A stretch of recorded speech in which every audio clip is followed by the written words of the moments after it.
नमस्कार, मी सुरेखा. तारा न्यूज मध्ये आपलं स्वागत. पाहूयात आज दिवसभरातील काही महत्त्वाच्या घडामोडी. कोल्हापूर जिल्हा दूध उत्पादक संघ गोकुळमध्ये राजकीय नाट्य चांगलंच तापले. विद्यमान चेअरमन अरुण डोंगरे यांनी आपल्या पदाचा राजीनामा देण्यास स्पष्ट नकार दिलाय. यामुळे अध्यक्षपदाच्या ठरलेल्या फॉर्म्युल्याला सुरंग लागल्याचं चित्र आहे. 2 वर्षाच्या अध्यक्षीय कार्यकाळाचे नियोजन याआधीच ठरलेलं असताना अरुण डोंगरे यांच्या निर्णयाने सर्वांनाच धक्का बसलाय. कोल्हापूर येथे विमानतळ उभारण्याची संकल्पना ज्यांनी मांडली त्या छत्रपती राजाराम महाराज यांच्या नावाने या विमानतळाचं नामकरण व्हावं ही कोल्हापूरकरांची दीर्घकालीन मागणी आहे. याबाबतचा प्रस्ताव केंद्र सरकारकडे प्राप्त झाला असून मंत्रिमंडळात त्याला मंजुरी मिळावी यासाठी सर्वजण प्रयत्नशील असल्याचं केंद्रीय सहकार व नागरी विमान वाहतूक राज्यमंत्री मुरलीधर मोहोळ यांनी सांगितले. कोल्हापूर जिल्हा सहकारी दूध उत्पादक संघ म्हणजेच गोकुळमध्ये कोणत्याही राजकीय आघाडीची सत्ता नाही, तर येथे राजश्री शाहू आघाडीचीच सत्ता असल्याचं माजी अध्यक्ष विश्वास पाटील उर्फ आबाजी यांनी स्पष्ट केले.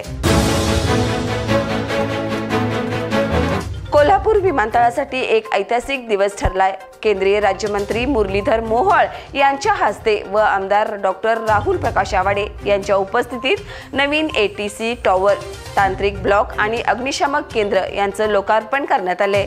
त्याचप्रमाणे स्टार एअरच्या कोल्हापूर नागपूर विमान सेवेचा देखील शुभारंभ झालाय. कोल्हापूर स्थानिक गुन्हे अन्वेषण शाखेच्या पथकाने अटल मोटरसायकल चोरट्यास अटक केली आहे. सानेगुरुजी वसाहत येथे राहणाऱ्या अमित चंद्रकांत हत्तीकाटे या आरोपीकडून 4 लाख रुपये किमतीच्या 7 मोटरसायकली जप्त केल्या असून चोरीचे 6 गुन्हे उघडकीस आणलेत, अशी माहिती स्थानिक गुन्हे अन्वेषण शाखेचे पोलीस निरीक्षक रवींद्र कळमकर यांनी दिली. भुदरगड पोलीस ठाण्यामध्ये दाखल असलेल्या घरफोडीच्या गुन्ह्याची उकल करण्यात स्थानिक गुन्हे अन्वेषण शाखेच्या पोलिसांना यश आले. या प्रकरणी बारामती इथल्या एका महिलेकडून सुमारे 11,30,400 रुपये किमतीचे सोन्याचे 126 ग्राम दागिने हस्तगत करण्यात आलेत, अशी माहिती स्थानिक गुन्हे अन्वेषण शाखेचे पोलीस निरीक्षक रवींद्र कळमकर यांनी दिली. मातंग समाजाच्या सामाजिक, आर्थिक आणि राजकीय सशक्तीकरणासाठी रिपब्लिकन पार्टी ऑफ इंडिया आठवले गटाच्या वतीनं कोल्हापुरात 17 मेला मातंग समाज न्याय हक्क परिषदेचं आयोजन करण्यात आले. बाबासाहेबांचा शिखा, संघटित व्हा, संघर्ष करा हा संदेश परिषदेच्या माध्यमातून प्रत्यक्षात उतरवला जाऊ शकतो. ही परिषद केवळ चर्चेचं व्यासपीठ नसून मातंग समाजाला नव्या उंचीवर नेणारी क्रांती आहे, असं RPIचे जिल्हाध्यक्ष उत्तम कांबळे यांनी पत्रकार परिषदेत सांगितलं. उजगाव पूर्व येथील समर्थ कॉलनीत गटारीसाठी 6 महिनेपूर्वी खड्डे पाडण्यात आले होते, मात्र काम अद्यापही अपूर्ण आहे.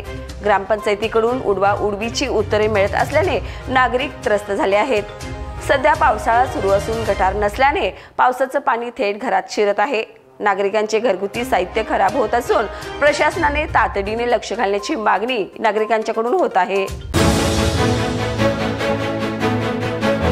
तर या होत्या आज दिवसभरातील महत्त्वाच्या घडामोडी. उद्या पुन्हा भेटूया नवीन बातमीपत्रासह. तोपर्यंत पाहत राहा तारा न्यूज.